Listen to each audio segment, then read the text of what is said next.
प्रिय बंधू भगिनीनो, मी फादर डॉक्टर पॅट्रिक डिसूजा. आज मी लूक शुभवर्तमान अध्याय 2 वचन 1 ते 20 येशूचा जन्म यावर मनन चिंतन करत आहे. संत ल्यूकने येशूच्या जन्माचे वर्णन या उतार्यामध्ये केलेले आहे.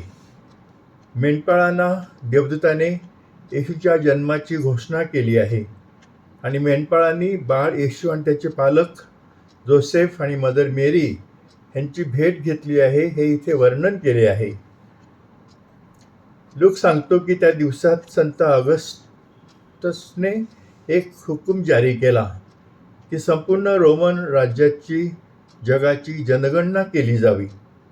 क्विरिनियस हा सिरियाचा राज्यपाल असताना झालेली ही पहिली जनगणना होती आणि प्रत्येकजण नाव नोंदवण्यासाठी आपापल्या गावी गेला.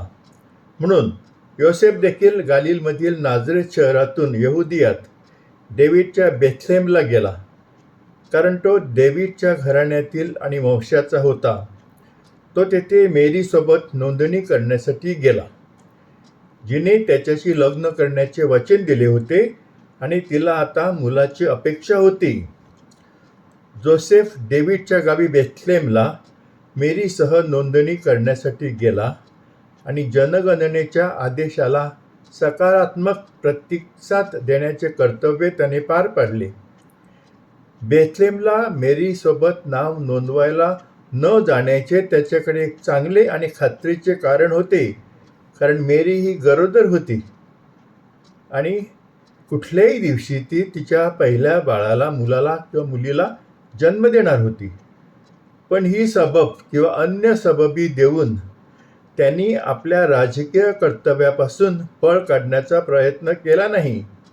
दुसरीकडे आपण मतदान करणे, आपला कर भरणे, आपल्या देशाच्या प्रगतीसाठी कठोर परिश्रम करणे, शांतता आणि सौहार्द राखणे आणि कोणत्याही विध्वंसक प्रकारात म्हणजे विस्कळीत क्रियाकलाप ज्यामुळे हिंसा, मालमत्तेचे नुकसान आणि काही लोकांचा मृत्यू देखील होऊ शकतो, ह्यामध्ये भाग न घेणे ह्यासारखी आपल्या राष्ट्रपती आपली कर्तव्य टाळण्यासाठी आपल्याकडे खूप सबबी असतात. खूप सबबी आपण शोधतो आणि ती कर्तव्य पार पाडण्याचे आपण टाळतो.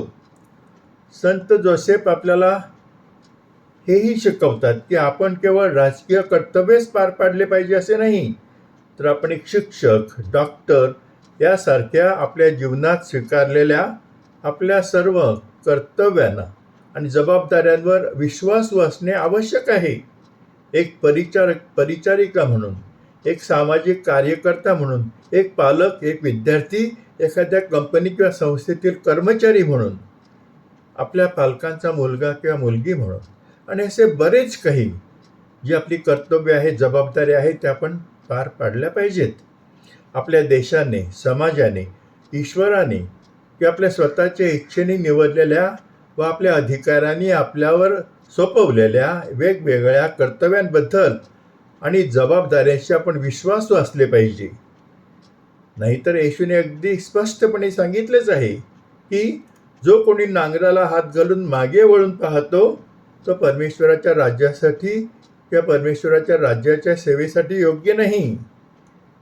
येशूने हे विधान अशा लोकांच्या संदर्भात केले होते की जे त्याला त्याच्या मागे न जाण्यासाठी विविध सबबी सांगत होत्या, विविध कारणे सांगत होती.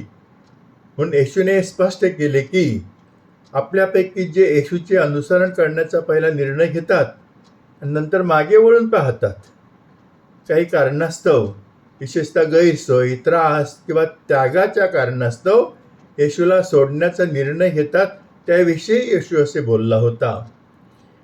येशूचे अनुसरण करण्याच्या आपल्या निर्णयाचा अर्थ असा होतो की आपण परमेश्वराच्या राज्याच्या सेवेसाठी पात्र नाही ज्या वेळेला आपण मागे वळून पाहतो तेव्हा, परंतु येशूची शिकवण आपल्या जीवनाच्या इतर क्षेत्रांनाही लागू होते.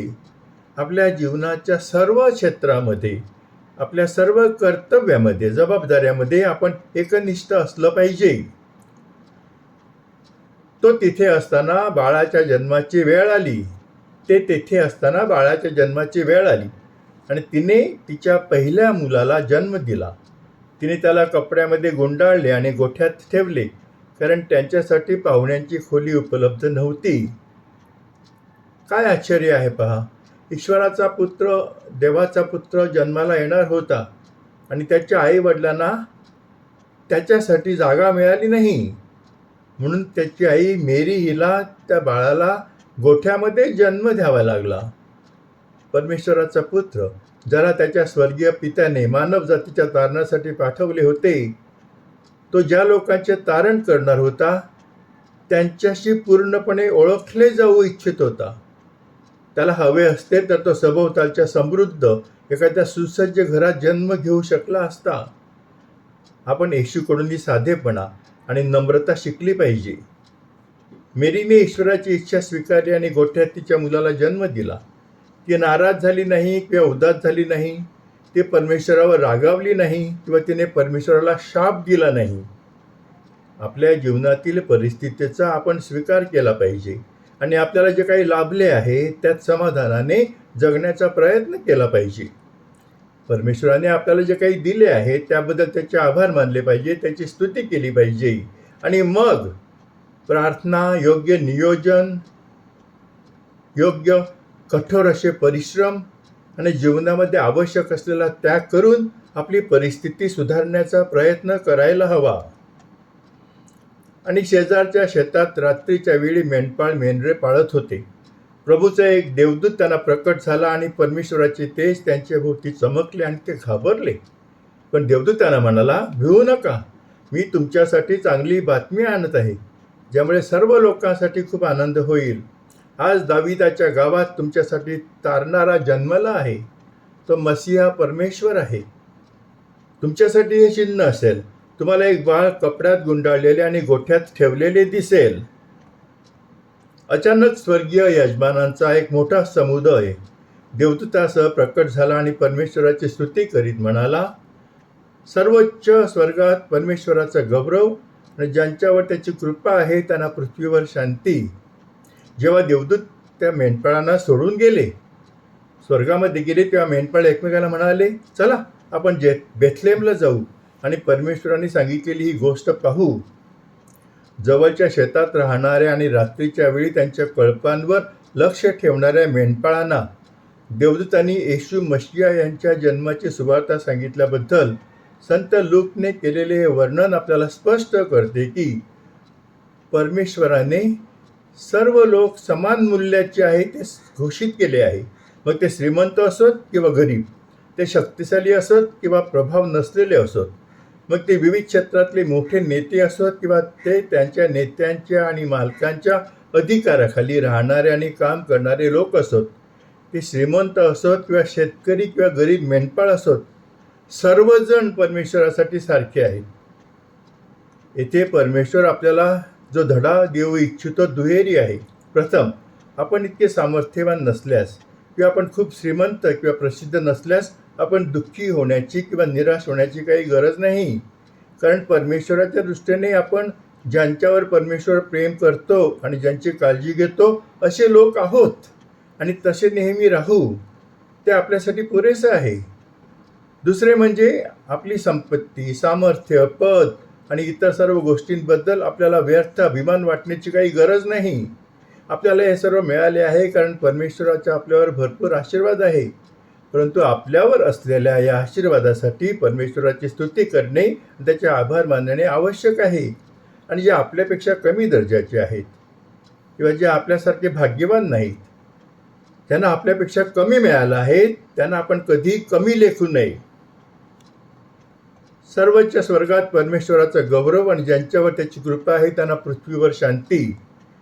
देवदूतासह स्वर्गीय यजमानांचा महान समुदाय नेहमी बाळ येशूच्या जन्मासाठी परमेश्वराची स्तुती आणि आभार मानतो, कारण त्यांना नेहमी परमेश्वराची स्तुती आणि आभार मानण्याची सवय होती. परमेश्वराने आपल्याला दिलेल्या सर्व चांगल्या गोष्टींसाठी आपणही नेहमी त्याची स्तुती केली पाहिजे आणि त्याचे आभार मानले पाहिजेत.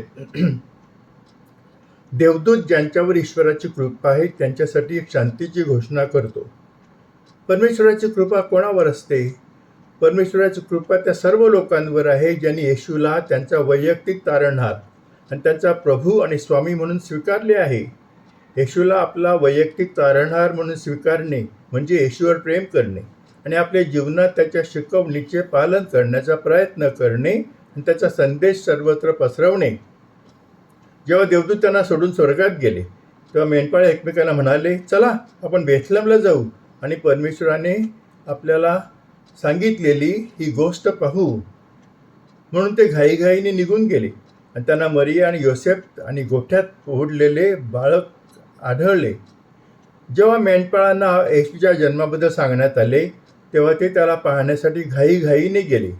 आपणही आपल्या जीवनात मेंढपाळांच्या या चांगल्या उदाहरणाचे अनुकरण केले पाहिजे आणि जीवनात परमेश्वराची इच्छा पूर्ण करण्यासाठी आपण जे करू इच्छिते ते करण्यासाठी परमेश्वराचे आमंत्रण स्वीकारले पाहिजे. बरेचदा काय होते, आपण परमेश्वराची हाक ऐकतो किंवा पवित्र आत्म्याकडून आपल्याला काहीतरी करण्याची किंवा विशिष्ट मार्गाचा अवलंब करण्याची प्रेरणा जाणवते, परंतु आपण ते अनुसरण करण्याची काळजी घेत नाही किंवा आपण ते पुढे ढकलतो. परंतु जर आपण परमेश्वराच्या आवाहनाचे वेळीच पालन केले तर मग आपल्याही जीवनामध्ये आणि आपल्या जीवनाच्या गोठ्यामध्ये येशू नक्कीच आपल्याला सापडेल. जेव्हा त्यांनी त्याला पाहिले तेव्हा त्यांनी या मुलाबद्दल त्यांना जे सांगितले होते ते सर्व तिथल्या लोकांना सांगितले आणि ज्यांनी ते ऐकले ते सर्व मेंढपाळ त्यांना काय म्हणाले ते ऐकून आश्चर्यचकित झाले. मेंढपाळांनी येशूच्या जन्माची सुवार्ता स्वतःकडे ठेवली नाही, त्यांनी ती आजूबाजूच्या लोकांपर्यंत पोहोचवली. आपणही येशू आणि त्याच्या शिकवणीबद्दलची सुवार्ता आपल्यासाठी जेथे आणि जितकी शक्य आहे तितकी पसरवली पाहिजे. परंतु मरियेने या सर्व गोष्टींचे मनन करून त्या आपल्या अंतःकरणात ठेवल्या. मदर मेरीबद्दल हे माझे सर्वात आवडते वचन आहे. या विधानाचा अर्थ असा आहे की मेंढपाळांचे म्हणणे मरियेने ऐकले, त्याबद्दल परमेश्वराचे आभार मानले. पण सर्वांमध्ये महत्त्वाचे म्हणजे तिने काय घडले आणि मेंढपाळाकडून काय ऐकले यावर विचार केला आणि जे घडले त्यात परमेश्वराची योजना पाहण्याचा प्रयत्न केला आणि या घटनेतून परमेश्वर तिला काय सांगत होता ते व या घटनेतून तिला जे काही शिकायला मिळाले ते तिने हृदयात ठेवले आणि येशूला त्याच्या बालपणात, त्याच्या सेवा कार्यात, नंतर त्याच्या दुःख सहनात, तसेच वधस्तंभावरील मृत्यू, पुनरुत्थान या दोन्ही गोष्टींमध्ये त्याची शेवटपर्यंत सोबत केली. आपणही आपल्या सर्व बऱ्या वाईट अनुभवांवर चिंतन केले पाहिजे आणि त्यांच्याकडून शिकले पाहिजे, जेणेकरून आपण चांगले निर्णय घेऊ शकू आणि आपल्या जीवनात योग्य मार्गाचा अवलंब करू शकू. आपण इतर लोकांच्या अनुभवातून देखील शिकले पाहिजे, कारण प्रत्येक अनुभव, मग तो स्वतःचा असो किंवा दुसऱ्या कोणाचाही, तो आपल्या सर्वांसाठी काहीतरी धडा देत असतो. नंतर ते मेंढपाळ त्याला सांगण्यात आले होते त्याप्रमाणे सर्व गोष्टी ऐकून पाहून परमेश्वराची स्तुती व गौरव करीत परत गेले. मेंढपाळाप्रमाणे आपणही नेहमी आपल्यासोबत घडणाऱ्या सर्व गोष्टींसाठी परमेश्वराचा गौरव आणि स्तुती केली पाहिजे. मग आपल्यासोबत जे घडते ते आपल्याला आवडत असो किंवा नसो, आपल्यासोबत घडणाऱ्या प्रत्येक गोष्टीमध्ये आपण परमेश्वराचा हात पाहण्याचा प्रयत्न केला पाहिजे. म्हणजे परमेश्वराची योजना आपण पाहिली पाहिजे, समजून घेतली पाहिजे आणि एकदा आपण अशी ती परमेश्वराची योजना समजून घेतली की मग आपल्याला नेहमी परमेश्वराची स्तुती करणे आणि गौरव करणे हे सोपे होईल. प्रिय बंधू भगिनींनो, तुम्ही माझे हे मनन चिंतन शांतपणे आणि प्रेमाने ऐकून घेतले त्याबद्दल आभारी. हे मनन तुमच्या मित्रांना, मैत्रिणींना आणि इतरांना पाठवा की जेणेकरून त्यांचाही फायदा होईल. यूट्यूबवर माझे चॅनल आहे, त्या चॅनलचं नाव आहे फादर डॉक्टर पॅट्रिक डिसोजा. या चॅनलवर मी माझे अनेक वेगवेगळ्या प्रकारचे व्हिडिओज पाठवत असतो, त्याचा आपल्याला खूप फायदा होईल. माझ्या चॅनलला पुरस्कृत करा आणि तुमच्या मित्रमैत्रिणींना आणि इतरांनाही माझ्या चॅनलला पुरस्कृत करायला सांगा. परमेश्वराचा आशीर्वाद तुमच्यावर भरपूर असावा आणि तुमच्या इच्छा, आकांक्षा, स्वप्न त्याच्या इच्छेप्रमाणे पूर्ण व्हावी हीच माझी प्रभूचरणी प्रार्थना. तुमच्यासाठी सदिच्छा. आभारी.